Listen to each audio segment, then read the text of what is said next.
તો આ તરફ વડોદરાના દાંડિયા બજાર અકોટા બ્રિજ પર આવેલા સોલાર પેનલ નીચે 10મા આંતરરાષ્ટ્રીય યોગ દિવસની ઉજવણી કરવામાં આવી। આ પ્રસંગે વિધાનસભાના મુખ્ય દંડક બાળકૃષ્ણ શુક્લ, ધારાસભ્ય Keyu Rokadiya, mayor Pinkiben Soni, deputy mayor Chirag Barot, police commissioner Narasimha Kunwar, કાઉન્સિલરો, શાળાના બાળકો સહિત પોલીસ વિભાગના કર્મચારીઓ અને તાલીમાર્થીઓ જોડાયા હતા। શહેરમાં, આખા ગુજરાતમાં અને આખા દેશમાં અને દુનિયામાં યોગ એક અભિયાનના રૂપે, એક મુવમેન્ટના રૂપે, લાઈફસ્ટાઈલના રૂપે આપણે અપનાવી રહ્યા છે।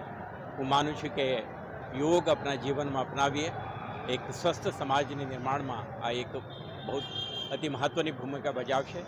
લોકો આજે મોટી સંખ્યામાં જોડાય છે। આના એક ઉદાહરણ છે કે લોકો યોગને આપણા જીવનમાં અપનાવી રહ્યા છે।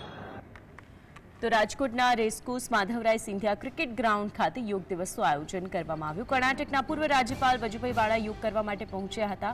આ કાર્યક્રમમાં વજુભાઈ વાળાએ ભ્રષ્ટ અધિકારીઓને ટકોર કરી અને તેમણે જણાવ્યું કે ધનની જેટલી જરૂરિયાત હોય એટલું જ કમાવવું જોઈએ।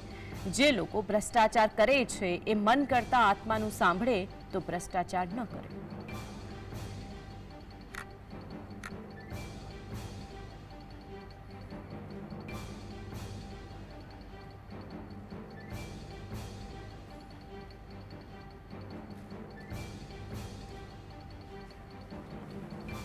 મન તમારું છે ને, જેને કંઈ ચંચળ કહેવાય કે મન મારે તમારી આરે તમે મારી વસ્તુ લીધી તો લાવને આને બે ફડાકા મારું, એવી રીતે થતું હોય।